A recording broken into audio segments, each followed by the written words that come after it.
Subhanallah wa bihamdihi, subhanallah al-azim, subhanallah wa bihamdihi, subhanallah al-azim, subhanallah wa bihamdihi, subhanallah al-azim. Rabbi shrah li sadri wa yassir li amri wahlul uqdatan min lisani yafqahu qawli. अस्सलाम वालेकुम रहमतुल्लाहि व बरकातुहू। आज हम लोग जो है सूरह आले इमरान जो है शुरू करने जा रहे हैं। सूरह आले इमरान जो है वो तीसरी सूरह और 200 इसकी आयत है। मदनी सूरह है और इसको जो है वो कहा जाता है कि ये सूरह बकरा की कंटिन्यूएशन में है। सूरह बकरा में किन से बात की गई थी? कौन बताएगा? सूरह बकरा में किन से बात की गई थी? बनी इसराइल। बनी इसराइल कौन है? बनी इसराइल कौम है। कौम है, रिलीजन है उनका। यहूदी यहूद यहूदी, हाँ सॉरी। यहूदी। हाँ यहूदों ने सारा से नहीं, यहूदो हाँ। नसारा नहीं है, यहूद से सिर्फ बात की गई है। यहूद से यहूद बात। आले यहूद थे। इमरान कौन थे? इमरान की कौम। हाँ, इमरान की कौम, पर इमरान कौन थे? इमरान हजरत मरियम से रिलेटेड थे ना, शायद उनके मोहम्मद के वो वो खालू। हजरत थे। खालू थे ना। बिल्कुल। बिल्कुल। वो हाँ हालत खालू थे। मरियम थे। बिल्कुल। तो वैसे कहा जाता है कि फैमिली ऑफ इमरान। तो ये जो फैमिली ऑफ हाँ। हाँ। इमरान है, तो इमरान ही was actually the father of मरियम अलैहिस्सलाम। ठीक है। और हदरत ईसा अलैहिस्सलाम के क्या हुए? नाना जी हुए। अच्छा। ठीक है। तो हाँ। इसके अंदर अब यहाँ पे जो पूरी सूरह आले इमरान में जो बात होती है ना, वो होती है नसारा के साथ। पीछे बात हुई यहूद के साथ, अब जो है अल्लाह बात करेंगे नसारा सारा। के साथ, स्पेसिफिकली उनके साथ। हम्म। अच्छा अच्छा, एक सेकेंड। सॉरी, मैं इंटरप्ट कर रही हूँ। हजरत इमरान जो थे, यानी जो इमरान थे, वो हजरत मरियम के फादर थे, और हजरत जकरिया को हाँ उनकी जी। वो दिया गया थी, रिस्पॉन्सिबिलिटी दी गई थी ना। रिस्पॉन्सिबिलिटी दी गई थी, बिल्कुल। गार्डियनशिप दी गई थी। बिल्कुल। तो हजरत जकरिया उनके रिलेटिव थे, यानी खालू शायद उनके फालू हजरत थे। जकरिया थे। हाँ, फालू थे। हाँ। फालू थे। सही सही। ऐसे ही। हम्म। अच्छा। तो जो सूरह बकरा थी उसके ऊपर सारा का सारा फोकस जो है ना, वो अल्लाह ने बनी इसराइल के ऊपर किया, और जो एक मुस्लिम कम्युनिटी होती है उसके ऊपर फोकस किया कि एक मुस्लिम कम्युनिटी जो है वो किस तरह की होनी चाहिए। और आले इमरान में जो है अल्लाह बात करता है अहले किताब के साथ, और पर्टिकुलरली जो है ना वो क्रिश्चियंस के साथ जो है ना अल्लाह ने बात की हुई है, ताकि वो उनको हक की तरफ लेकर आए अबाउट हज़रत ईसा अलैहिस्सलाम। ठीक है। और जो उनकी जो मिसकंसेप्शंस है ना, उनको जो है वो इसके अंदर क्लियर किया गया है, इस सूरत के अंदर।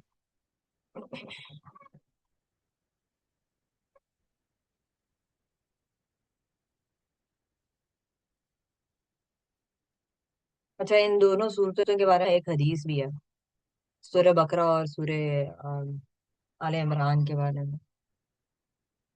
और नबी सल्लल्लाहु अलैहि वसल्लम ने कहा है कि इन दोनों सूरतों को जो है ना पढ़ा करें, for they will come on the day of resurrection as two clouds or two shares or two flocks of birds arguing on behalf of their companions, the ones who used to recite them। सही मुस्लिम है। अच्छा जी, आगे हम आ जाते हैं। बिस्मिल्लाहिर्रहमानिर्रहीम। पहली आयत जो है ना, वो क्या है? अलिफ लाम मीम। ये क्या है? अलिफ लाम मीम क्या है? सूरह बकरा में ये बताया था।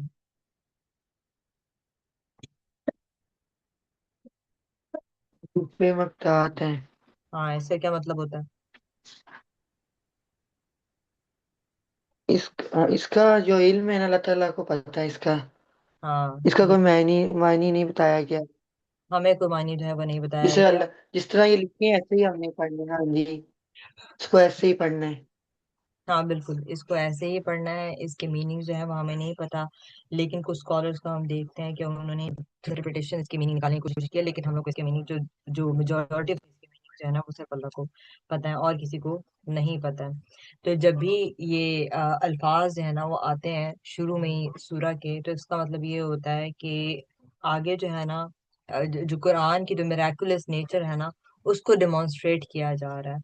तो और वही लेटर्स, उन्हीं लेटर्स का इस्तेमाल किया गया है जो अरब जो है वो अपनी नॉर्मल लैंग्वेज के अंदर भी इस्तेमाल किया करते थे, जो अपनी उनकी स्पीच के अंदर मौजूद थे। लेकिन उसके बावजूद they couldn't produce anything like that. तो this is the miraculous nature of this Quran.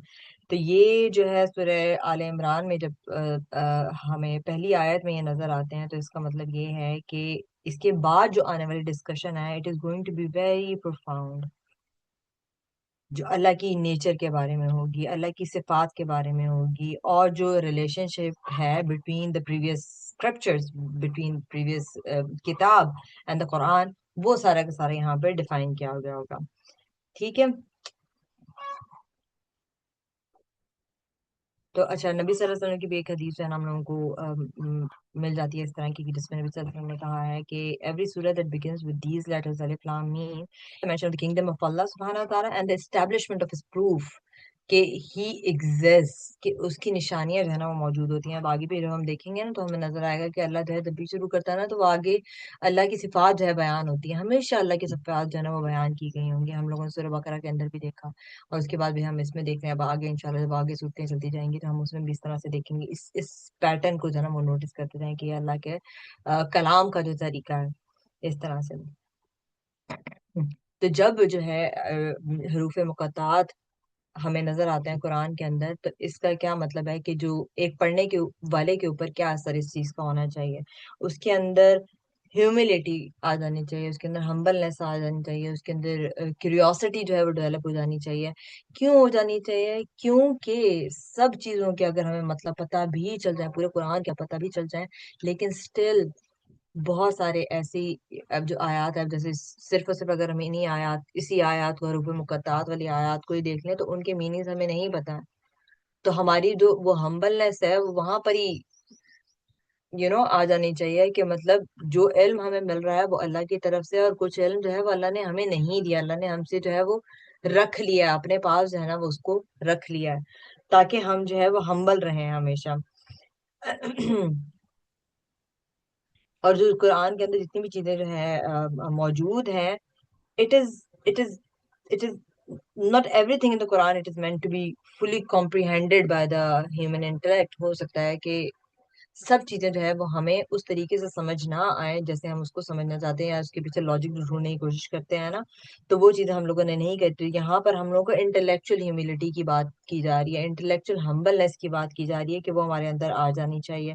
That the recognition that there are some matters that are known only to Allah सुब्हानहू व तआला। वो चाहे हम जितना मर्जी इल्म हासिल कर लें, उसके बावजूद शायद वो हमारी समझ के अंदर नहीं आएंगे। तो अल्लाह का इल्म जो है वो इन्फिनिट इल्म है, उसकी हम अंदाजा नहीं लगा सकते कि वो इल्म जो है वो कितना इल्म है। यहीं से हमें जो है ना वो पता चल जाता है जब हम रूह मुकद्दसात को देखते हैं।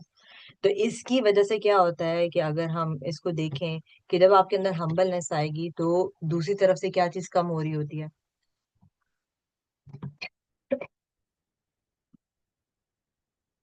Arrogance, ego. एरोगेंस, बिल्कुल arrogance। बिल्कुल बिल्कुल। जब भी हमारे अंदर हम्बलनेस आती है, हम्बलनेस इंक्रीज होती है, तो दूसरी तरफ से हमारी जो एरोगेंस है ना वो कम होती है। तो हमारा एक बिलीवर का जो पोस्चर होता है ना, वो तवक्कल के ऊपर और वो सबमिशन के ऊपर बेस्ड होता है, इस तरह से।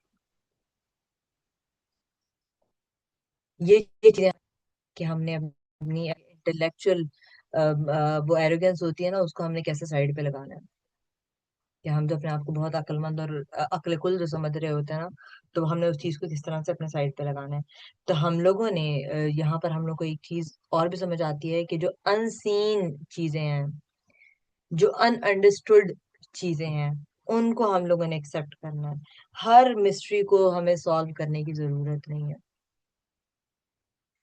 हर चीज को, हर मसले का हल निकालने की जरूरत नहीं है, कि हमारी ही जिम्मेदारी है। कुछ जो मामलात हैं वो अल्लाह के सुपुर्द हैं, और अल्लाह ही उनका बेहतर जो है वो आगे उसको लेके चलने वाला है, अल्लाह ही उन चीजों को, उनका बेहतरीन इल्म रखने वाला है।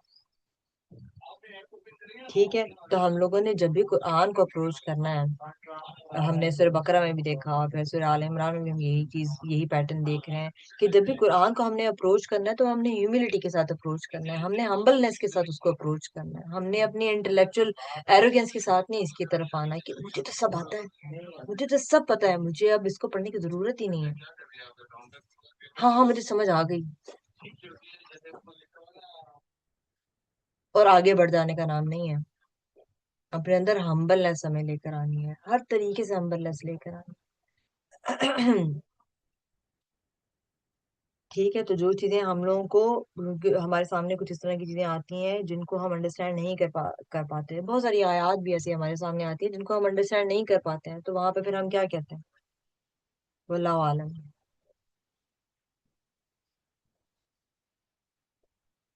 ये मुझे नहीं पता है।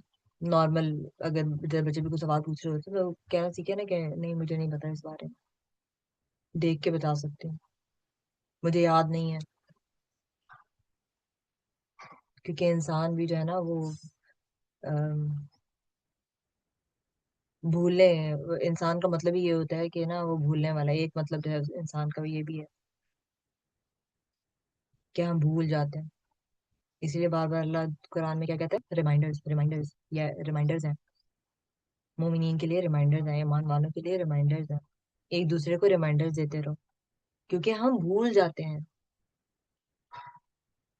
ठीक है, तो ये दिस इज वेरी इंपॉर्टेंट कि हम इन चीजों को ना याद रखें। और जो कुरान का जो मेरेकल है, जो कुरान का जो कलाम का जो तरीका है, जो अल्लाह का कलाम का तरीका है, कि वो जो एलोक्वेंस है, जो उर्दू में नहीं मुझे पता क्या कहते हैं, तो वो चाहे वो ऑर्डिनरी लेटर, ये कितने ऑर्डिनरी लेटर्स हैं अलग अलग, इनको देखें कितने ऑर्डिनरी, मीम है, लाम है, अलिफ है, कितने ऑर्डिनरी से लेटर्स हैं।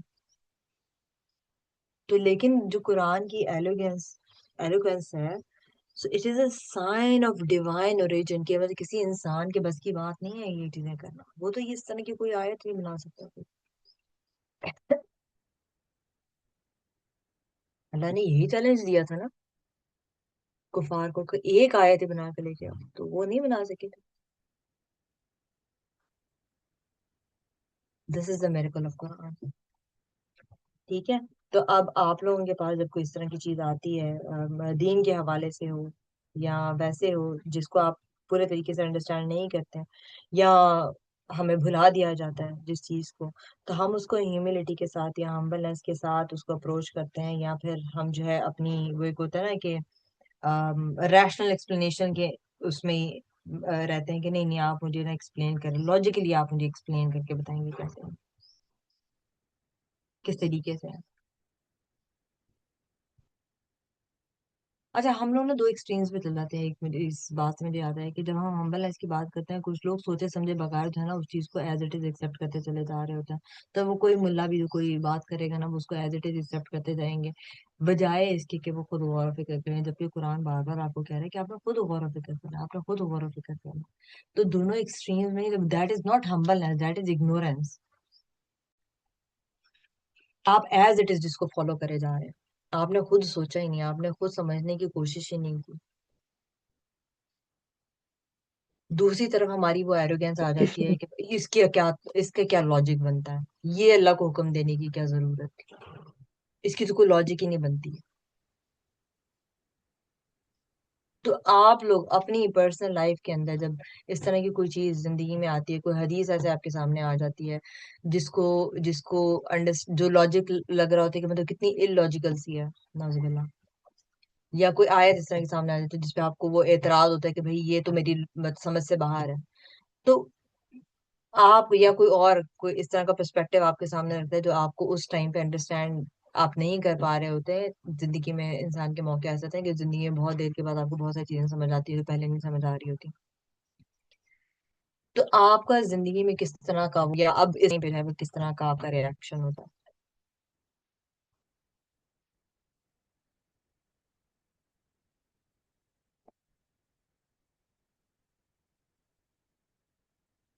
जल्दी जल्दी, इतना सोच के। आयत के हवाले से, कुरान के हवाले से कि समझ नहीं आ रही। हाँ, कुरान के हवाले से चले, कुरान के हवाले से बता दें, हदीस के हाँ, हवाले से। जैसे कभी कभी ऐसा होता है कि किसी बात की समझ नहीं आ रही होती, और हम अगर गौर व फिक्र करें ना, बहुत दफा मेरे साथ तो ऐसा हुआ है कि फिर हम्म, वो चीजें क्लियर होने लगती हैं आस्ता आस्ता।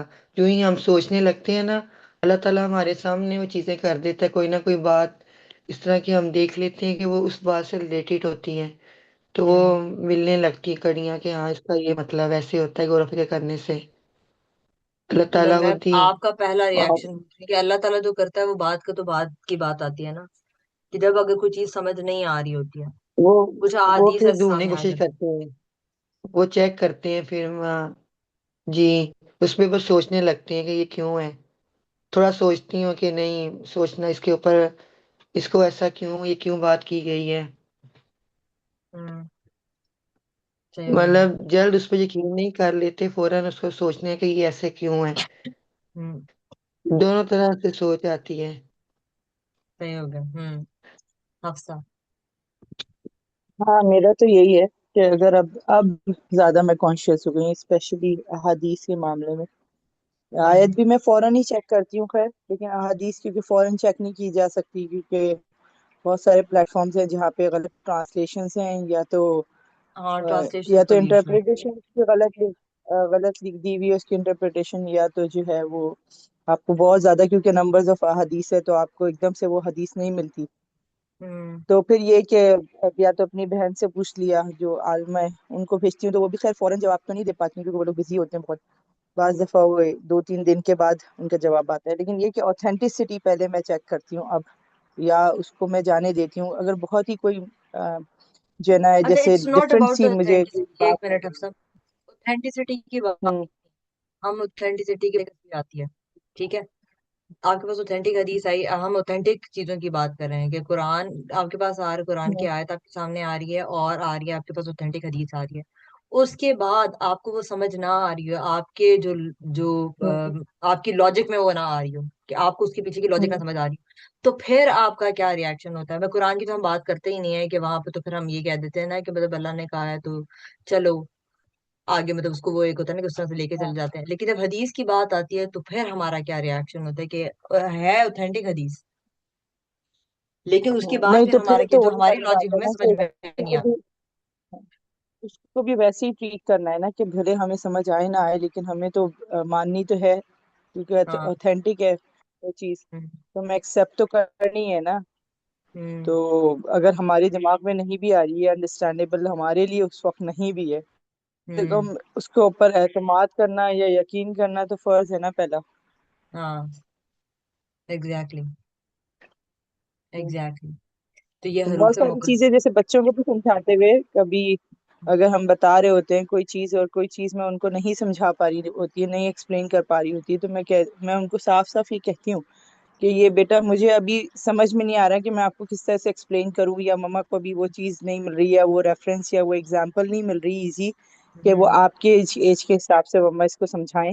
लेकिन ये है तो ये ऐसे ही है। अब जैसे लड़कों को 10 साल के बाद जो है वो सेपरेट बेड्स पे सुलाने का कहा है, तो हाँ। उमर अख्तर जो है वो साथ आ जाते हैं ना, साथ सो जाते हैं, वो ऊपर से अफान नीचे आ जाता है ये वो।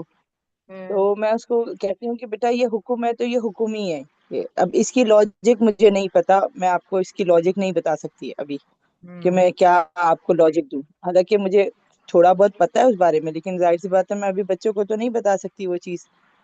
तो हम्म। मैं उनको यही कहती हूँ कि बस अभी मम्मा को इतना ही पता है कि ये हुक्म है कि आपने 10 साल के बच्चे को उसकी माँ के साथ भी नहीं सुलाना है, और जो है वो किसी बहन भाई के साथ भी नहीं सुलाना हम्म। है। सही बात। डिफरेंट है, जाहिर सी बात है, हार्मोन चेंज चेंज हो रहे हैं, ये हो रहा है। तो हम्म। खैर इस तरह से हमें ये चीज पहले होता था कि मैं थोड़ा सा अपनी जबान में बच्चों को समझाने की कोशिश करती थी, ये करती थी वो करती थी, कि शायद मुझे ऐसा लगता है वैसा लगता है, लेकिन अब मैं ये कहती हूँ कि बेटा अभी मुझे नहीं पता, मैं इस हम्म। पहले रिसर्च करूंगी, पूछूंगी किसी से, फिर मैं आपको बता दूंगी, हम्म। अगर वो कोई क्वेश्चन लेकर आते हैं मेरे पास। सही हो गया, सही हो गया। तो अच्छा, मैं भी पहले तो ना बिल्कुल इस तरह से करती होती थी, लेकिन अब मैं ये बच्चों को ना सबसे पहली चीज है ना वो ये चीज सिखाती हूँ कि अगर कुरान में कोई बात आ गई है ना, और अगर हदीस में कोई बात आ गई है तो हमने उसको एज इट इज फॉलो करना है। क्योंकि हमारे यहाँ जो स्कूलिंग सिस्टम है, या आप कह लें कि जो ये जो अब आज का जो दौर चल रहा है ना, उसमें हदीस को बिल्कुल साइड लाइन किया जा रहा है। तो हमारे बच्चों को स्कूल्स में भी इस हदीस को जो है वो साइड लाइन किया जा रहा है। कुरान तो हमने पढ़ना ही नहीं है, और हदीस है हम उसको वैसे साइड लाइन करते चले जा रहे हैं। तो उनको लगता है कि ये तो सुन्नत है, ये भी चीज मैं बच्चों में नोटिस करूँ कि ये तो सुन्नत है, ये तो फर्ज नहीं है हमारे ऊपर। तो हमने अपने बच्चों को ये सिखाना है कि अल्लाह ने हमें हुक्म दिया है, व अतीउल्लाह व अतीउर रसूल। अल्लाह की अताअत किस में है? वो नबी की अताअत में। तो नबी की अताअत हम कब तक नहीं कर सकते? जब तक कि हमें हदीस हम फॉलो नहीं करेंगे, और एज इट इज जब तक फॉलो नहीं करेंगे, जिस तरह से हमारे नबी ने कह दिया वैसे नहीं फॉलो करेंगे तब तक हम। तो मैं उनसे सबसे पहली चीज जो है ना वो ये कहती हूँ कि अगर हमारे नबी ने कह दिया है ना, तो फिर हमने उसको एज इट इज करना है, उसमें फिर हमने चूं चना जो है ना वो बिल्कुल नहीं करनी है। उसके बाद हम लॉजिक ढूंढते रहेंगे कि उसके पीछे लॉजिक क्या थी क्या नहीं थी। हो सकता है अभी हमें समझ ना आए, लेकिन ये कि हो सकता है कि बाकी कुछ टाइम के बाद जो है ना वो हमें चीजें समझ आ जाए। तो मैं उनको ये सबसे पहली चीज है ना मैं ये कहना शुरू हुई कि हमारे नबी ने कह दिया और हमारे अल्लाह ने कह दिया, उसके बाद फिर आपका जो है ना वो लॉजिक ढूंढनी ही नहीं है आपने, कि इसके पीछे लॉजिक क्या थी और क्या नहीं थी। लॉजिक गई भाड़ में। क्योंकि बहुत सारी चीजें जो है वो हो सकता है हमारी जिंदगियां खत्म हो जाएंगी, हमें उसकी लॉजिक नहीं समझ आएगी। बहुत। तो सबसे पहली चीज ही हम लोगों ने ये चीज सिखा दी है कि अल्लाह का हुक्म आ गया, नबी का हुक्म आ गया, बस इसके बाद आगे सवाल नहीं है। बाकी हाँ हम लॉजिक ढूंढेंगे, लेकिन अगर आपके नबी ने कह दिया तो उसके बाद फिर हम लोगों ने उसको एज इट इज फॉलो करें। किसी किसी पीर फकीर मैंने नहीं कहा, आपके अम्मी अब्बू ने नहीं कहा। ये भी मैं बात उनको कहती हूँ कि आपके अम्मी अब्बू नहीं कह रहे ये बात, आपके पेरेंट्स नहीं ये बात की, आपके कोई एल्डर्स नहीं ये बात कह रहे, हमारे नबी सल्लल्लाहु अलैहि वसल्लम ने ये बात की। हमारे नबी सल्लल्लाहु अलैहि वसल्लम ने बात की। तो ये एक रिलेशन बना भी, जो अल्फाज का चुनाव है ना उसमें भी आप लोगों ने ये बच्चों का भी ना रिलेशनशिप बनाना है नबी सल्लल्लाहु अलैहि वसल्लम के, वो हमारे हैं। हमारे नबी सल्लल्लाहु अलैहि वसल्लम, हमारे नबी सल्लल्लाहु अलैहि वसल्लम ने कहा, किसी और के नबी ने नहीं कहा, हमारे नबी ने कहा। जो हमारे लीडर है, जिनको हम फॉलो करते हैं, जिनको हमने सबसे पहले फॉलो करना है, किसी भी और लीडर को फॉलो कर, किसी भी और टीचर को फॉलो करने से पहले, किसी भी और पेरेंट को फॉलो करने से पहले। यहाँ एक छोटी सी बात, मैंने कल यानी सीरा पढ़ी हूँ, तो अभी जो है उसमें ये अबू बकर सिद्दीक रज़ी अल्लाह अन्हु का वाकया जो है, हम्म। उसमें सिद्दीकों को अल्लाह ने, सिद्दीक को जो है ना शुहदा से पहले रखा इसलिए कि सिद्दीक जो होते हैं ना वो सेकंड्स भी नहीं लगाते सच्चाई पे अमल करने के लिए। तो अगर हम्म। उनको अल्लाह की राह में अपनी जान कुर्बान करने का मौका भी मिले ना, तो वो भी उसमें भी वो सिद्दीक का ही हाँ। एलिमेंट डालेंगे, यानी उनकी नेचर में ये है घुटावा। और हम्म। इसीलिए हजरत अबू बकर सिद्दीक ने सबसे पहले आपसे सम की बात पे आंख बंद करके यकीन कर लिया था। इवन जब महराज का वाकया हुआ तब भी उन्होंने कहा कि किसने कहा है, अगर हम्म। कह रहे हैं अल्लाह के नबी तो वो सच ही कह रहे हैं। तो यानी सच उन्होंने ही कह रहे कुछ हैं, नहीं कहा बिल्कुल। कि क्या कह रहे हैं या क्या बात मजीद क्या कही है, वो कुछ नहीं, बस कहा हम्म। किसने कहा, और अगर वो ये कह रहे हैं तो सच कह रहे हैं। तो बिल्कुल। ये यही वाली मेन बात है कि जो कहा ना अतीउल्लाह व अतीउर रसूल, तो ये बहुत हम्म। इंपॉर्टेंट है वाकई में। सही बात है। सही बात है। बिल्कुल। हज़रत अबू बकर के बारे में ना मैं एक और चीज पढ़ रही थी कि जो रिश्तेदार थे ना, वो हज़रत अबू बकर के रिश्तेदार थे जिन्होंने हज़रत आयशा के ऊपर जो है इल्जाम लगाया था ना, तो मतलब वो उनमें शामिल थे। उनका नाम मुझे भूल गया कि कौन थे वो। हाँ तो मिस्ता, जो मैंने स्टेटस पे शायद लगाई है ये स्टोरी, मिस्ता हाँ, की क्योंकि जो है वो ना। मैंने पढ़ी थी तो मैंने फिर है ना, मैंने पता नहीं, मैंने मेरे ख्याल से मैं स्टेटस पे लगाई थी या नहीं लगाई थी, लेकिन it's a very beautiful story. तो उस चलो आप सब बताओ,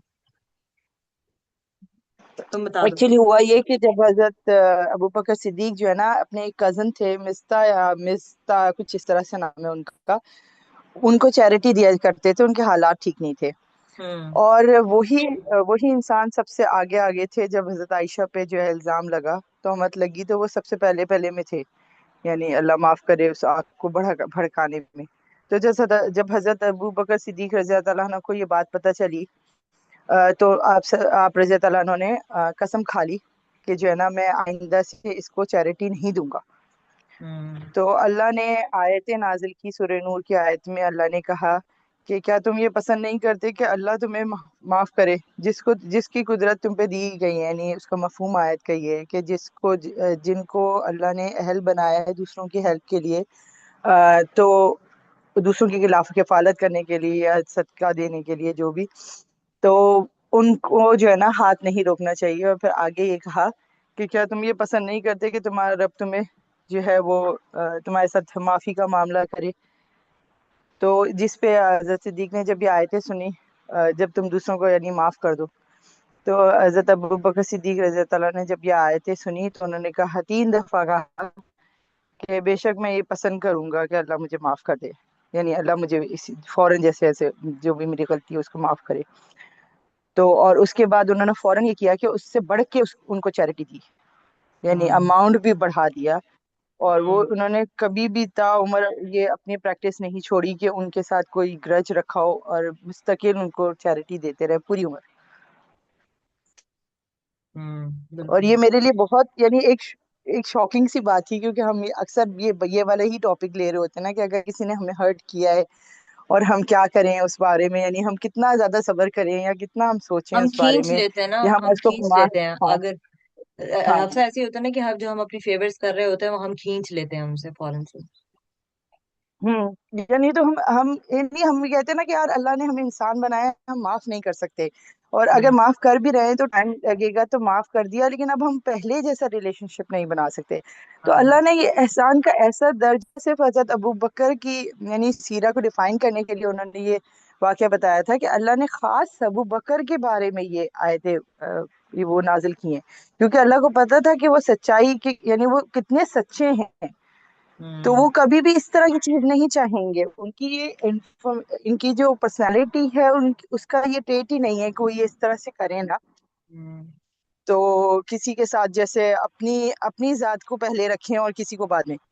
हम्म। तो ये चीज मुझे बड़ी एक वो लगी, जैसे कि यार इतना भी बड़ा कोई इंसान कर सकता है ये मामला, कि इतनी बड़ी बात जो आपकी बेटी पे कही गई हो और आप सल्लल्लाहु अलैहि वसल्लम की जोजा पे कही गई हो, और हम्म। आपको अल्लाह ये हुक्म दे रहा है कि जो है ना, अल्लाह अगर आपको माफ करे, अल्लाह आपके साथ मामला जो है वो जल्द से जल्द करना चाह रहा है ना, कि हम्म। अल्लाह आपको माफ करने का कह रहा है, तो फिर आप किसी की बात वो ही नहीं कर सकते, कंसिडर ही नहीं कर सकते कि आपके साथ क्या हुआ क्या नहीं हुआ। बिल्कुल।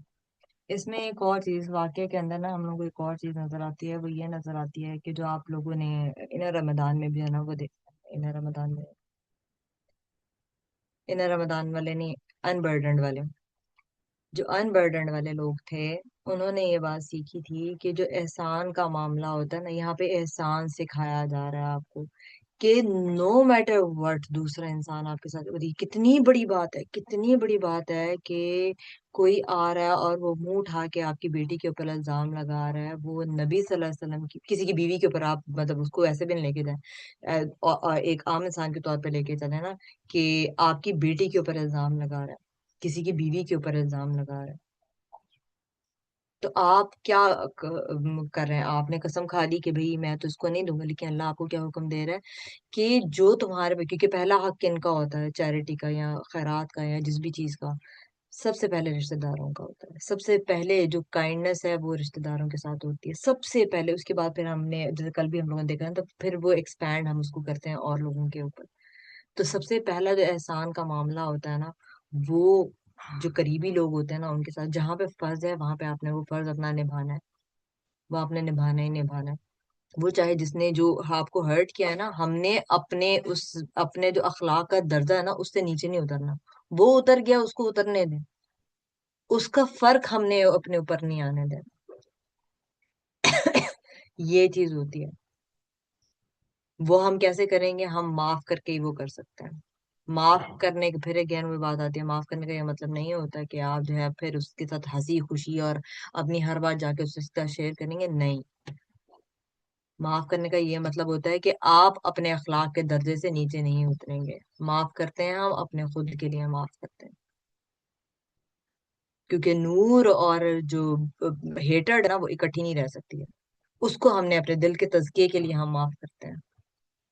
ये और यही एग्जैक्ट चीज जो है ना वो हमें वेस्टर्न साइकोलॉजी भी अब आके कहती है कि आपने माफ करना है। हम माफ अपने लिए करते हैं ताकि हम जहनी सुकून में रह सकें, ताकि हम अपने आप को जो है ना, जो फिजिकल बीमारियां होती हैं उनसे बचा सकें। एनीवेज, चलें जी आगे बढ़ते हैं, क्योंकि ये मेरा इरादा तो 10 आयात का था, लेकिन टाइम जो है ना ज्यादा लग जाता है। तो जब भी हरूफ मुकत्तात होते हैं ना, they are a test of ईमान। ये हमें जो है ना बताते हैं कि जो इंसान का जो जो इल्म है ना, इट इज लिमिटेड, और जो ईमान है ना, इट रिक्वायर्स तवक्कुल इन अल्लाह सुब्हानहू व तआला, what ever he has revealed. चाहे हमें उसकी जो है ना हर डिटेल हम उसको समझ ना सकें, उसके बावजूद हमें अल्लाह के ऊपर तवक्कल करके वो चीज करनी है। तो हम लोगों ने ये चीजें जो है ना वो नहीं करनी है। तो जो जो ट्रू अकल होती है ना, जो असल में जो अकल होती है, it begins with the acknowledgement of our own ignorance before the infinite knowledge of Allah सुब्हानहू व तआला। हम चाहे जितना मर्जी समझ लें, तो उसके बावजूद हमने जो है ना अपनी जो लिमिटेशन है उसको हमने याद रखना है, कि हमारी फिर भी नॉलेज भी, अकल भी जो है ना वो लिमिटेड है। आगे अल्लाह क्या कहता है, आगे अल्लाह की सिफात बयान हो गई है। सुभान अल्लाह।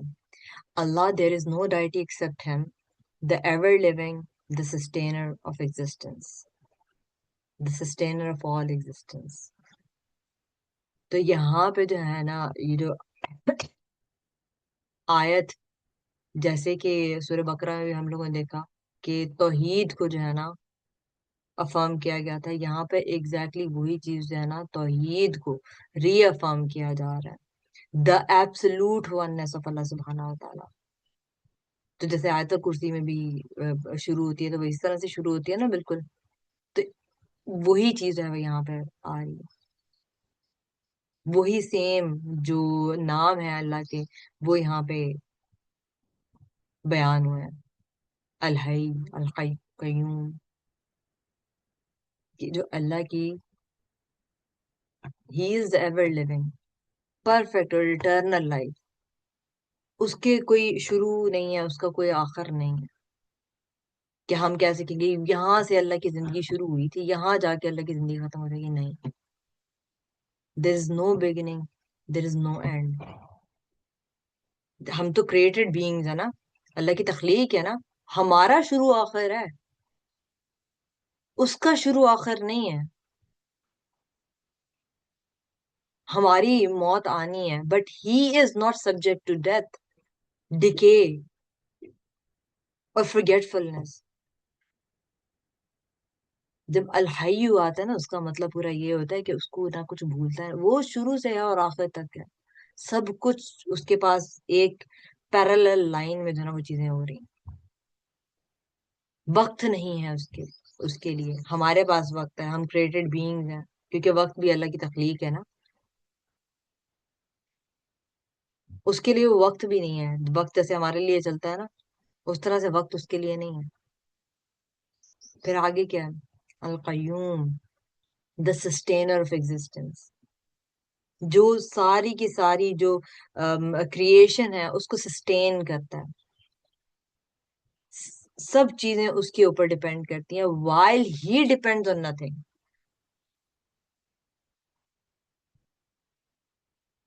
वही है जो मेंटेन कर रहा है आसमानों को, जमीनों को, जन्नत को, दोजख को,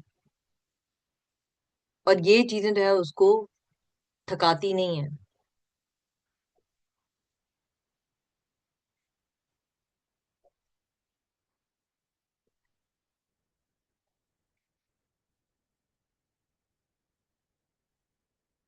तो यहाँ पे बेसिकली होता क्या है कि नबी सल्लल्लाहु अलैहि वसल्लम के पास ना कुछ क्रिश्चियंस आते हैं, और हदीसा अलैहिस्सलाम के बारे में ना वो डिबेट करते हैं। तो फिर ये आयात जो है ना अल्लाह ने रिवील की,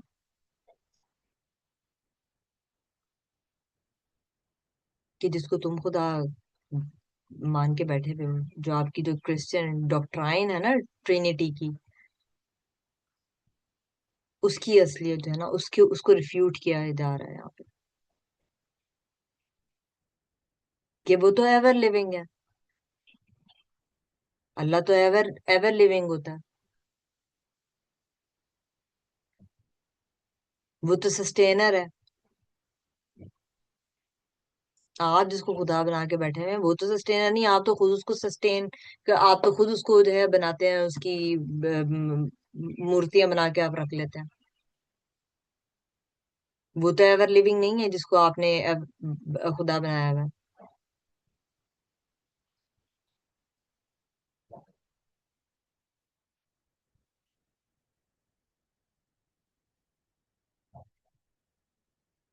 जो इंसानों की एक एक जरूरत है ना of for security and stability, उसको एड्रेस किया जा रहा है यहाँ पे। सिक्योरिटी कहाँ से मिल रही है? जो एवर लिविंग होगा उसी से सिक्योरिटी मिलेगी ना। एक ऐसा गार्ड जो हर टाइम मौजूद होगा घर के बाहर, जो हर टाइम जाग रहा होगा, जिसको हर चीज के बारे में, जो पीछे पास में चीजें हो सकी, जो आगे हो रही हैं, घर बन रहा था तब से लेके जब आपने जमीन खरीदी भी नहीं थी तब से उसको वहां की असलियत पता है, वहां के जो आसपास के नेबर हैं। कितना ट्रस्ट होगा आपको उसके ऊपर? और फिर सस्टेनर ऑफ एग्जिस्टेंस, जो जात सस्टेन करती है हर अपनी बनाई हुई चीज को, वही आपको स्टेबिलिटी प्रोवाइड करेगी ना।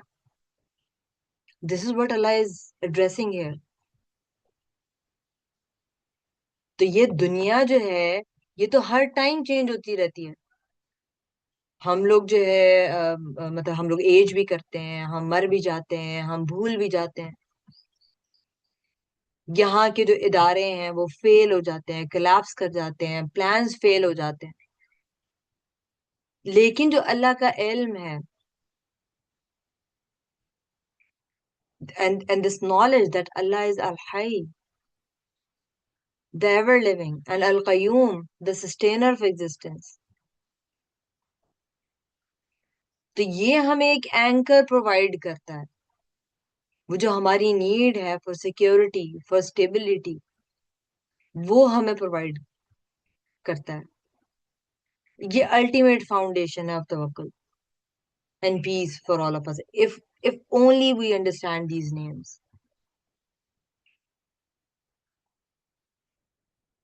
तो हम लोगों ने अपना दिल जो है ना वो अल्लाह की जात के साथ उसको अटैच करना है।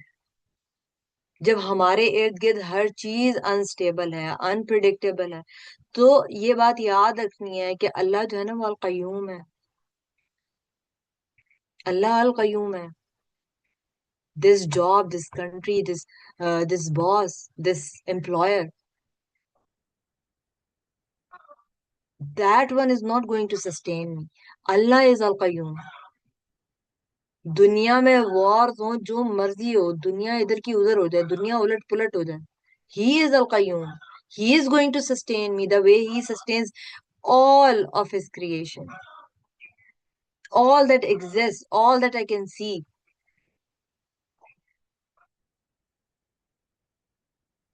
और इस आयत की हम लोगों को इस टाइम में, जब ये वॉर का टाइम चल रहा है, कितनी सख्त जरूरत है हमें इस आयत को अंडरस्टैंड करने की।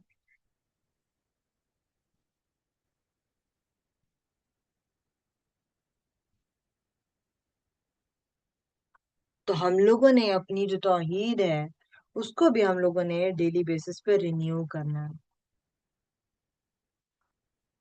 कि अल्लाह जो है अल हई वल कय्यूम है।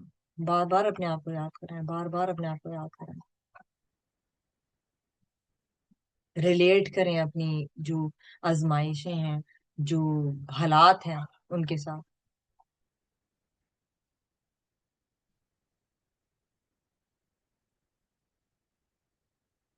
सोचें बैठ के कि क्या क्या मतलब है इसका कि अल्लाह जो है वो अल हई है, अल कय्यूम है।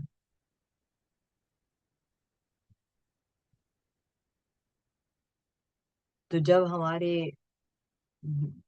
जिंदगी में इंस्टेबिलिटी होती है, प्लान्स जो है हमारे फेल हो जाते हैं, आजमाइश आ जाती है, जब हमारे बहुत प्यारे जो होते हैं वो इस जिंदगी से चले जाते हैं, जब फ्यूचर हमें बहुत अनसर्टेन सा लग रहा होता है, जैसे कि अब आजकल हम सबके ही हालात हैं,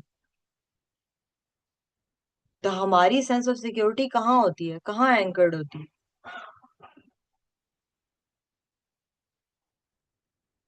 अल्लाह के साथ, जो कि अल हय्यु अल कय्यूम है, या कहीं और होती है? तो हमारी जो फाउंडेशन ऑफ ट्रस्ट है ना उसको हमें टटोलने की जरूरत है कि वो कहाँ पर है, किसके साथ है। हस्बैंड के साथ तो नहीं जुड़ी हुई कहीं, कि मैं समझ रही हूँ कि जब तक ये है ना तभी तक मेरी जिंदगी है, या अपने बाप के साथ तो नहीं है कहीं जुड़ी हुई।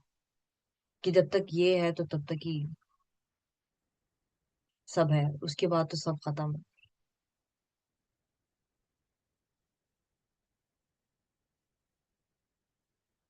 तो हम लोगों से ज्यादातर लोगों की जो सिक्योरिटी होती है ना, और ये पाकिस्तान में आके तो मुझे बहुत क्लैरिटी के साथ पता चल गया है कि ज्यादातर मेजोरिटी जो लोगों की है ना, उनकी जो सिक्योरिटी है वो माल के अंदर होती है, प्रॉपर्टीज के अंदर होती है, रिलेशनशिप्स के अंदर होती है, करियर के अंदर होती है। जबकि ये सारी की सारी चीजें जो है ना, ये बहुत टेम्परेरी चीजें हैं। सब की सब चीजें बहुत टेम्परेरी चीजें हैं। एक दिन खत्म हो जानी है ये चीजें। माल भी खत्म हो जाना है, करियर भी खत्म हो जाना है, रिलेशनशिप्स भी एक न एक दिन खत्म हो जाते हैं। लेकिन अल्लाह जो है ना, अल्लाह अल हय्युल कय्यूम है। तो जब हम इस चीज को इंटरनलाइज कर लेते हैं that he alone is the source of all stability, तो फिर हमारे दिल में जो सुकून आता है ना, फिर हमारे अंदर फिक्र खत्म हो जाती है। And nothing can shake what is anchored in Allah subhanahu wa ta'ala. Nothing can shake it.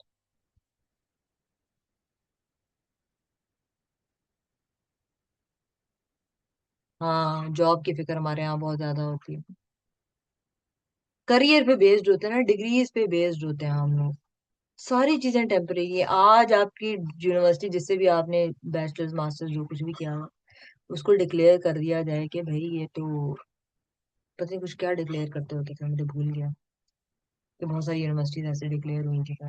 तो वो डिक्लेयर कर दिया तो आपकी डिग्री जो आपने इतने साल लगाए, मेहनत की, आपने इतना पैसा लगाया, वो सारे बर्बाद हो जाते हैं। ये सारी चीजें टेम्परेरी होती हैं। तो ये बात हम लोगों ने हमेशा, आप जिस मर्जी यूनिवर्सिटी से डिग्री ले लें, जिस मर्जी यूनिवर्सिटी से डिग्री ले लें। यूनिवर्सिटी डिफॉल्ट हो भी ना, या कुछ भी ना हो, या उसको जो है कुछ ना भी किया जाए, बैन ना भी किया जाए, तब भी तो हमारे यहाँ तो जॉब लेस लोग हैं बहुत ज्यादा। यानी बड़ी बिल्कुल बड़ी यूनिवर्सिटी ऐसे से पढ़ के भी उनका कोई करियर ऐसे नहीं होता। तो ऐसे उसी वक्त रियलाइजेशन आनी चाहिए ना इंसान को कि आपने कितना पैसा अपनी डिग्री पे लगाया just to find a good job, to get a good hmm. Job, कि हाँ यहाँ से तो लाजमी हमें इस कंपनी में जॉब मिल सकती है, लेकिन अल्लाह नहीं चाहता था ना, तो आपको हम्म। नहीं मिली। हम्म। इसका मतलब आपका बिल्कुल। प्रोविजन कहीं और से है। बिल्कुल। बिल्कुल सही बात है। सही बात है। वाह। असल में यूनिवर्सिटीज का भी मैंने जिक्र इसलिए किया क्योंकि अब जैसे हम लोगों के बच्चों ने यूनिवर्सिटीज जाना है, जाएंगे इंशाल्लाह। तो हम लोग का फोकस भी कितना ज्यादा, बहुत सारे लोगों का, मैंने पाकिस्तान में तो बहुत ज्यादा है कि अगर आपके पास डिग्री है ना, मतलब फलानी डिग्री होगी ना, तो आपकी बहुत इज्जत होगी माशरे के अंदर। बहुत ज्यादा इज्जत होगी आपके माशरे के अंदर। आपको फलानी जगह से फलानी डिग्री ली हुई है, ओ माय गॉड, पीएचडी किए हुए है, उस जमाने के आपने एमफिल किया हुआ है, अल्लाह बहुत इज्जत करेंगे, बहुत इज्जत करेंगे आपकी। और इसी तरह से एग्जैक्टली exactly, अगर आपके पास कोई अच्छी जगह पे जॉब है, अच्छी पोजीशन पे आप बैठे हुए हैं, उसी के हिसाब से आपकी इज्जत की जाएगी। This is the reality of people. ये तो बड़े होने के बाद की बात है ना, लेकिन हमारे यहाँ तो अभी भी, मैं यहाँ पे इवन कतर में भी देखती हूँ कि कुछ लोग ऐसे बात कर रही होती हैं। यानी बच्चे अभी आपके बहुत छोटे हैं, आपको कल का भी नहीं पता, हाँ हाँ। लेकिन और प्लानिंग इज गुड थिंग, लेकिन इतनी ज्यादा प्लानिंग, मुझे हैरत होती है कि हम्म। आप ये सोच रहे हो कि अभी इस स्कूल में डालेंगे तो बच्चा इस यूनिवर्सिटी में जाएगा, तो इस यूनिवर्सिटी से पढ़ेगा तो उसको अच्छी मेडिकल उसमें मिलेगा, लाइसेंस, तो यानी हाँ। और उसको ट्रू ट्रू। स्कॉलरशिप भी मिल सकती है। यानी बिल्कुल। आप कहाँ तक सोच रहे हो यार? आपको हाँ। पता है कल आपने जिंदा रहना है, आप बिल्कुल। इतनी लंबी प्लानिंग कैसे कर रहे हो कि आपको ये भी नहीं पता कि कल क्या होना है। अभी जैसे बिल्कुल। सिचुएशन है, अभी तो लोगों हम्म। को पता ही नहीं है ना कि अभी नेक्स्ट स्टेप क्या होगा, या खुदा ना खास्ता कितनी बड़ी जंग छिड़ जानी है, किसने कहाँ जाना है। लेकिन अभी भी लोग यही सोच रहे हैं कि नहीं, हमें बच्चे की तैयारी एग्जाम की करानी है, क्योंकि उसको अगर वो ये फेल कर गया तो उसको वहां पे एडमिशन नहीं मिलेगा। हम्म। ऐसे ही है, ऐसे ही है। तो बिल्कुल अल्लाह है। माफ करे। खैर, हम सबको ये सोचने की जरूरत है कि अल्लाह, हम कल के लिए अगर प्लानिंग कर रहे हैं तो वो कितनी लंबी प्लानिंग कर रहे हैं, या हम आखिरत की जो हमेशा की लाइफ है उसके लिए प्लानिंग कुछ भी नहीं कर रहे। हम्म। हम सिर्फ फिक्र यही ही नहीं है प्लान ना। कर रहे हैं कि हमारा फ्यूचर सिक्योर टेम्परेरी हो जाए, चीजों की हमारे फिक्र है बच्चों बस। का इन्वेस्टमेंट्स हो जाए हमारी, कि हम यहाँ घर हम्म। बना लें। अभी पिछले दिन पहले एक ग्रुप में ये बात हो रही थी कि कतर में हम प्रॉपर्टी लेना चाह रहे हैं, और ये और वो और कुछ इस तरह की बातें हो रही थी। मैं हम्म। बिल्कुल खामोश रही, फिर एंड में मैंने सिर्फ इतना बोला कि मैंने कहा यहाँ तो बहुत बड़ी जंग होने वाली है। हम्म। तो फिर क्या होगा प्रॉपर्टी का ना, यानी हम्म। अगर खुदा ना खास्ता जंग हो गई तो प्रॉपर्टी का क्या होगा। हम्म। जो लोग इन्वेस्ट तो ये नहीं, हालात तो सब जगह ही खराब है, लेकिन इसका मतलब ये तो नहीं कि हम इन्वेस्टमेंट ना करें। हम्म। तो आप इन्वेस्टमेंट अच्छी बात है आप कर रहे हो, अच्छी बात है कि अब ये हदीस का मफहूम भी ये है कि अगर आपके पास माल है तो अपने बच्चों को जो है वो मुफलिसी कि उसमें कि स्टेट में रख के आपने नहीं मरना है, आपने उसके उनके लिए कुछ करना है, ताकि उनके हम्म। लिए कुछ बचा हो। सब कुछ नहीं उड़ा देना है, लेकिन ये कि उसका मतलब ये नहीं है कि हम ऐसी सिचुएशंस में इस तरह की सिचुएशन सोच रहे हैं कि यहाँ घर ले लें, या वहाँ ख्वार हो रहे हैं, या वहाँ ख्वार हो रहे हैं, या वहाँ ख्वार हो रहे हम्म। सही बात है। सही बात है। घर के चक्करों में पूरा लोग जिंदगियां लगा देते हैं ना कि हमने घर बनाना है अपना। अपना घर बनाना है। आपको पता ही नहीं, आपने पता नहीं कितनी देर रहना है, कितनी देर नहीं रहना। सारी जिंदगी आप पैसे के पीछे भाग भाग के, घरों के पीछे भाग भाग के गुजार देते हैं। हैं।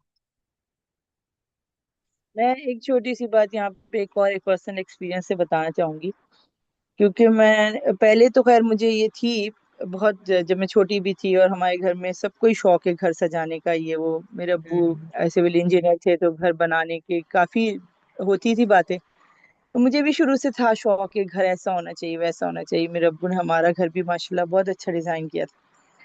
लेकिन ये कि अभी जब अब्बू की डेथ के बाद और फिर काफी साल बाद, अभी रिसेंटली हमारा 2 साल पहले हमारा घर बिका है सबके हिस्से वगैरह देने के लिए। यकीन करो, जब मैंने उस घर में, मैं बहुत अरसे से जा रही थी पाकिस्तान और कोशिश करती थी कि मैं वहां जाऊं, हिम्मत करूं। और मैंने वो हिम्मत अभी दिसंबर में जब मैं गई थी तो मैंने हिम्मत की, और मैं उस घर के दर और दीवार हर चीज देख रही थी कि हमने यहाँ पे अपना कितना टाइम गुजारा है, हमने अपनी पूरी जवानी यहाँ गुजारी, सब कुछ किया। हम्म। ये कुछ भी नहीं है। आप, और मैं सोच रही थी कि मेरी अम्मी कितना नाराज होती थी अब्बू पे कि जो है ना आपने कितनी खिड़कियां रखवाई हैं घर में, और ये और वो, और अब्बू को था कि एयरी घर हो, और माशाल्लाह बहुत एयरी घर था हमारा। माशाल्लाह। तो क्या फायदा हुआ ना, इन दी एंड वो बिक गया ना। अब वो किसी ऐसे इंसान के पास है जिसका कोई इमोशनल अटैचमेंट नहीं है उस घर से, जिसको हम्म। कुछ नहीं पता कि वो कैसे बना। हम्म। मेरे सही चचा बात ने है। भी ऐसे ही किया था। वो पाकिस्तान में रहे ही नहीं है वो तो, लेकिन उन्होंने अपना घर कोई इंडियन मूवी हुआ करती थी शायद सिलसिला, उसकी तर्ज पे पूरा घर बनाया था, और बहुत बड़ा गार्डन, सारी चीजें। लेकिन फिर उनको टोरंटो में जरूरत पड़ी पैसों की, तो उनको बहुत औने पौने दाम अपना घर बेचना पड़ा। हम्म। तो आप घर बनाते हो, इतनी डिटेलिंग देखते हो, इतनी डिटेलिंग देखते हो कि ये होना चाहिए, बाथरूम के टाइल्स ऐसे होने चाहिए, ऐसा होना चाहिए, बैकयार्ड होना चाहिए, हर चीज होनी चाहिए, लेकिन ना ही वो आपके बच्चों के काम आता। बच्चे भी बेच देते हैं, वो किसी के काम नहीं आता। हाँ बिल्कुल, ये वो पैसा ये काम इस आ तरह की जाएगा। चीज है ना। माल भी जो है ना, ना माल आपके पास रहता है, ना प्रॉपर्टी आपके पास रहती है, कुछ भी आपके पास नहीं रहता जिसको आप समझ रहे होते ना कि हमारे ने हमने पता नहीं क्या कुछ बना लिया है। कुछ भी हमारे पास नहीं रहता। ये सब कुछ जो है ना दूसरे के हाथ इतनी में जा दिया एनर्जी जाता हमें दरअसल इन्वेस्ट नहीं करनी चाहिए। ठीक है, हमें इन्वेस्टमेंट्स करें तो हम प्लॉट्स पे इन्वेस्टमेंट कर दें, कोई और चीजों पे कर दें, लेकिन जो लोग बहुत ज्यादा सोच रहे होते हैं ना इस चीज को, अब ये आइडिया बहुत सालों से मैंने अपने दिल से खत्म कर दिया कि कोई ऐसा नहीं होना चाहिए कि सीढ़ियां ऐसी हों तो वैसी हों। तो कोई भी नहीं रहता उन घरों में, कोई नहीं है। रहता। हमें क्या पता हमें कल कब जाना है पाकिस्तान, या हमें क्या है, कुछ कोई जरूरत नहीं है किसी प्रॉपर्टी की, किसी चीज की। हम्म। तो अल्लाह रहम करे हम सब पे, और हमें ये चीज सिखाए, और इस हमारे दिलों में ये चीज रखे कि दुनिया की मोहब्बत खत्म करे, हम इसे दुनिया की हाँ, चीजों की मोहब्बत खत्म करे। चीजों की मोहब्बत खत्म है, सही बात है। सही बात है जी अस्मा। इसमें ये क्या कहना चाहूंगी कि मेरी ये एक सोच है घर बनाने की कि अगर ये मेरे घर वाले कहते हैं ना इतने मरले में घर बनाना है, पीछे जाके घर पाकिस्तान, तो मैं कहती हूँ कि 20-10 मरले घर क्या करना है बना के, 5 मरले में घर बनाओ। और एक कमरे में तो रहना होता है हमने। और बच्चों का अलग अलग सिस्टम कर दो, ताकि वो अपना अपना उन्होंने बाद में भी तो अलग अलग ही रहना है ना। तो इतना हम्म। घर बनाओ, इतना आप समेट सको, आप उसकी ख्याल सही कर बात है। सको। इतना बड़ा घर बना के आपके पास इतना टाइम है कि आप सारा दिन क्लीनिंग करते रहेंगे, सही चीजों को बात इधर है। उधर करते रहेंगे, जमा करते रहेंगे चीजों को। इतनी जिंदगी है नहीं हमारे पास। बिल्कुल सही बात है।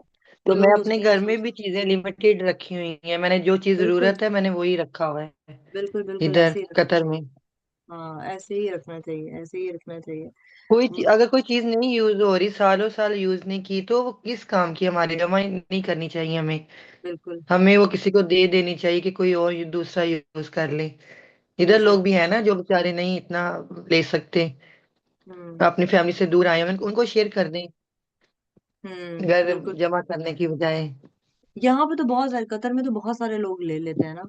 आराम से ले जी लेते हैं, अगर आप फ्री में लगाएंगे ना तो बहुत सारे लोग आ जाते हैं लेने के लिए, क्योंकि जब हम लोग पहली दफा हम लोगों ने बड़ो सिटी से जब शिफ्ट किया था ना, तो मुझे याद है कि एक बंदा मेरे पास आया था, पता नहीं वो क्या चीज लेने के लिए आया था, मुझे ये याद नहीं है वो क्या चीज असल में लेने के लिए आया था। तो उसके बाद उसने मुझसे पूछा था कि तब मेरे पास अरीबा छोटी सी थी, उसने कहा कि आपकी बेटी के पुराने कपड़े होंगे आपके पास। तो मैंने कहा कि हाँ मेरे पास हैं पड़े हुए, तो उसने कहा क्या वो आप मुझे दे देंगी। तो मैंने उसको ना वो दे दिए थे, वो मतलब कोई लेबर या कुछ इस तरह से था वो। तो वो मुझसे कोई और वो भी कोई बहुत सस्ती चीज थी जो पहले वो लेने जी के लिए आया। तो मेरे ख्याल से 20 रियाल की कोई चीज थी, इस तरह की वो चीज थी, तो मैंने वो जो 20 रियाल की चीज थी मैंने वो भी उसको फिर फ्री में दे दी थी, और बाकी था ना, बाकी उसने कपड़े मांगे थे, जी मैंने जी। कपड़े निकाल के। जी तो इनका हक जिस बनता है, जो खुद से नहीं बेचारे हाँ हाँ, इतना कर सकते, बिल्कुल बिल्कुल। बोलते नहीं है मुंह से। तो इनको बिल्कुल दे। सही बात। घर में, हमारे घर में कोई चीजें एक्स्ट्रा है तो आप दें, आप कोई बात नहीं, दोबारा मैं तो ये सोच रखती हूँ कि दोबारा आ जाएंगी, मुझे अंदर ये सोच पैदा दोबारा आ होती है। जाते हैं। हमें और मिल बिल्कुल। जाएंगी, हम ले लेंगे, कुछ नहीं होता, जब मैं इस टाइम आएगा मामले ना में फिर ना ले मुझे लेंगे। बहुत बदनाम हूँ इस जी। मामले में कि मैं जो ना चीजें उठा उठा के दे देती हूँ। तो हाँ मेरी हाँ। सास वगैरह सब कहती है कि एक सेकंड कोई चीज रहती नहीं कि ये निकाल देती है ना घर से। यानी कोई भी चीज अगर ये डब्बे वगैरह भी देख लिए जाएं या कोई और चीज इलेक्ट्रॉनिक की कोई खराब हो गई, अब यहाँ तो नहीं बनती ना चीजें, तो मैं हम्म। दे देती हूँ कि किसी ने सही करवानी होगी वो होगी तो वो हो जाएगी। बाद में मेरे हस्बैंड पूछते हैं वो कहाँ गई, तो मैं कहती हूँ मैंने तो दे दी। तो मैं बिल्कुल भी, मुझे क्लटर पसंद नहीं है घर में, कोई भी चीज का, किसी भी चीज का। बच्चों के कपड़े सही बात है। फौरन फौरन निकालती हूँ मैं, ये नहीं कि, क्योंकि हमारे पास अल्लाह ने दिया है, हम ले सकते हैं, हम ले किसी और सकते हैं, के सही पास बात नहीं है। है। सही मुझे बात है। याद है मेरी जब जेठानी जा रही थी, 3 लोगों का मैंने देखा है कतर में। मेरी जेठानी जा रही थी तो उनका माशाल्लाह 3 बेडरूम 3 बेडरूम अपार्टमेंट था और फुल भरा हुआ था उनका। और जब वो यूके गई हैं तो क्योंकि यूके में बहुत ही अलाउंस कम था उनका बैगेज का, तो इतनी सारी चीजें उन्होंने ऐसे ही दे दी लोगों को। और हम्म। उसके बाद एक पठान कम्युनिटी का वो बता रही थी कि वहाँ दूर आगे की तरफ, नॉर्थ की तरफ वो लोग रहते हैं और उनको मशीनरी वगैरह जो भी चीज़ है वो बंदा खुद लेने के लिए आता था उनके पास, हम्म। कपड़े और चीज़ें वगैरह ना। हम्म। और नाजिया ने मुझे एक कम्युनिटी का बताया था जो बहुत पुराने पाकिस्तानी यहाँ आए हुए हैं, बलोच और पठान, उन्होंने पूरा अपना एक एरिया ऐसा बनाया, डिजर्टेड सा एरिया है वो पूरा, वहाँ कपड़े लटक रहे हैं, आपको पता लगेगा भी नहीं कि आप कतर में हैं। हाँ हाँ, और ये उनके ऐसे बच्चे हैं इलाके, वहां पे हम लोग फूड ड्राइव नंगे के लिए पैर जाते जो है होते ना थे। वो घूम रहे होंगे। हाँ, नंगे पैर ऐसे ही घूम है। रहे होंगे और इस हम्म। तरह से, और वो आपकी हर, और इवन ये कि उनको सिर्फ अरबी आती है, उर्दू भी नहीं आती। यानी वो हाँ यहीं पले बड़े। हाँ, और बलोची हैं वो, नाजिया बता रही बलोची। थी कि वहाँ, हाँ बलूची है। और उन्होंने वो कुछ भी एक्सेप्ट कर लेते हैं आपसे, आप कुछ भी दो उनको, चीजें वगैरह बच्चों की या बड़ों की या घर का फर्नीचर कुछ भी दे दो वो ले लेते हैं आराम से। हम्म। तो ये चीजें हैं, हमें पता नहीं शौक होता है ये चीजें लेते हुए बहुत ज्यादा कि ये भी ले लो ये भी ले लो ये भी ले लो। लेकिन मैंने अभी अफशा को भी देखा, वो 17 साल से थी कतर में, हम्म। पूरा घर उनका भरा हुआ, इतनी मुश्किल हो रही थी आयशा, उनको इतनी मुश्किल हो रही सही थी बात क्योंकि है। उनके पास हाँ। 1 हफ्ता था वाइंड अप करने के लिए और उनके पास सामान ही सामान था। अब और वो हफ्सा, मैंने मुझे ये भी भी देखा कह कि जो कुछ लोग होते हैं ना वो बहुत सालों पुराना हम्म, सामान भी ना वो रख लेते हैं, जो स्पेशली इंडियंस है ना, इनका मैंने ये चीज हम्म, नोटिस की है कि ये लोग ना मतलब सालों हाँ, साल का जो सामान होता है ना उसको जमा करके रखते हैं। हाँ वही ना, क्योंकि वो काम आएगी के हाँ, चक्कर में काम ना, आएगी तो के चक्कर मैंने में। उनको, वो मुझे देके जा रही थी बहुत सारी चीजें, तो मैंने उनको कहा कि आपको पता है यार, मैं हर 6 महीने में 5 महीने में मैं सफाई करती हूँ घर की, तो मैं तो अपने घर में रखती ही नहीं हूँ कोई चीज ना। हाँ हाँ। और बच्चों के पास भी बहुत चीजें हैं, तो मैं बिल्कुल इतना सामान रखती हूँ कि जो जिसकी जगह पे फिट आ जाए बस। मुझे हम्म बिल्कुल पसंद नहीं है एक के ऊपर एक चीज लादना, बिल्कुल नहीं हम्म। पसंद मुझे। चाहे वो बिल्कुल। बच्चों के टॉयज हो, कुछ हो, कोई चीज मुझे ऐसी नहीं पसंद। बच्चे छोटे हैं ठीक है, लेकिन उनका दिल करता है वो खेलते हैं, दिल नहीं करता नहीं खेलते। तो मैं कहती हूँ अगर बिल्कुल। आप लोगों ने नहीं खेलना किसी और को दे दो, कम से कम बच्चे बोलेंगे, जाहिर सी बात है कि नहीं ये हमारी चीज है, हम नहीं दे रहे, हम अभी खेलेंगे। लेकिन हम्म आप उनको कह सकते हो ना, फैसला कर लो खेलना है या नहीं खेलना है। क्योंकि हम्म अगर आपके काम नहीं आ रही तो वो किसी और, ऐसे बहुत सारे बच्चे हैं जो जिनके पास ये चीजें उन्होंने देखी हुई भी नहीं है ना। हम्म। सही बात तो है। हम क्यों इसे इस उसमें कि नहीं हमारे बच्चे की ये याद थी, ये जब 2 साल का था तो ये इससे खेलता था, ये ब्लैंकेट उसने उस वक्त हाथ में ली थी। मैं देखती हूँ लोग इतनी चीजें संभाल संभाल के रखते हैं यादों के तौर सही पे। बात है, हाँ सही बात है, यादों के तौर पे ये ज्यादा पता चीजें रख। नहीं, हाँ, पता नहीं क्यों रखते हैं। वो क्या क्या होना है, यानी अगर खुदा ना खास्ता हमें ये गजा ने कितनी बड़ी ये बात समझाई थी कि अगर अटैक हो जाएगा, कुछ हो जाएगा, तो वो यादें कहाँ जाएंगी हमारी, सही बात मट्टी है। में ही जाएंगी ना। हम्म। सही बात। इंसान का कुछ नहीं रहना, सिर्फ अमाल ही काम आने हैं, जिसपे हम तवज्जो नहीं देते। सही बात है। सब कुछ इधर ही रह जाना है, और जो हमारा साथ देने वाले हैं वो हमारे अमाल हैं। हम्म हमारा दिल जो है ना बहुत चीजों में अटका हुआ है अभी भी। मैं, तुम यकीन जी। करो, इमरजेंसी बैग्स बना रही थी, तो मैं ये सोच रही थी कि कितनी चीजें ऐसी हैं जो मैं रखना ही नहीं चाह रही ना, यानी मुझे तो 2-3 चीजें रखनी है जो एसेंशियल्स हैं। हाँ। तो अब एसेंशियल्स के बाद पूरा घर तो मेरा एज एज इट इज है, तो इसका मतलब ये पूरा घर हमारा बेकार ही है। जितनी चीजें सही हमने बात अभी है। रखी हुई भी हैं, तो ये हम्म। हमारी यूज की नहीं है। ये वो सही चीजें बात। जिससे हम खुशी महसूस करते हैं, या ये चीजें जो है वो हमारे लिए एसेंशियल्स तो नहीं है ना। एसेंशियल्स हाँ। तो वही है जो हमने, और अभी तो हम फिर भी इमरजेंसी बैग बना रहे हैं, तो ये तम चंद चीजें एसेंशियल्स हैं। मरते वक्त तक तो हमें ये इस इन एसेंशियल्स की भी जरूरत नहीं होगी। अब ये देखे ना, जो बूढ़े लोग होते हैं, हाँ अपने घरों में, जो हमारे घरों में बूढ़े लोग हैं, उनके पास कितना सामान होता है जब वो इधर उधर कहीं जाते हैं। उनकी दवाइयाँ होती हैं, ग्लासेस हाँ होंगे, या उनके हाँ। दांत वगैरह होंगे, जो वो उन्होंने आर्टिफिशियल दांत जो वो लगाते हैं खाने हम्म, पीने के लिए, वो होते हैं। और मैक्सिमम भी कपड़े होंगे ना, तो वो 5 कपड़े होंगे उनके पास, हम्म। और एक टॉवल होगा, बस खत्म। उनका कुल सामान ही ये है।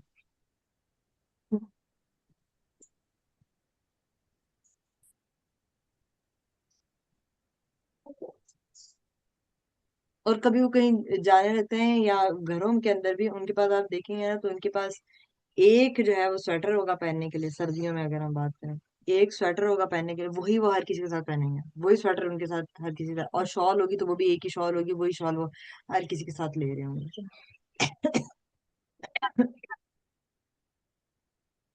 तो वो लोग भी तो जिंदगी गुजार ही रहे हैं ना, जिनके पास एक शाल है, और क्या उनकी जिंदगी नहीं गुजर रही? बिल्कुल गुजर रही है, एग्जैक्टली। और इजीली एग्जैक्टली। गुजर रही है कि इतना झंझट ना आप ये पड़े, सोचें, कपड़े धोने हजरत ना आयशा पड़े के पास ज्यादा। 2 जोड़े थे। हजरत आयशा रज़ी अल्लाह अन्हा के पास 2 जोड़े थे, जो वो कहती थी कि मैं एक खराब हो जाता था तो उसको धोती थी और सुखाती थी, और दूसरा पहन लेती थी।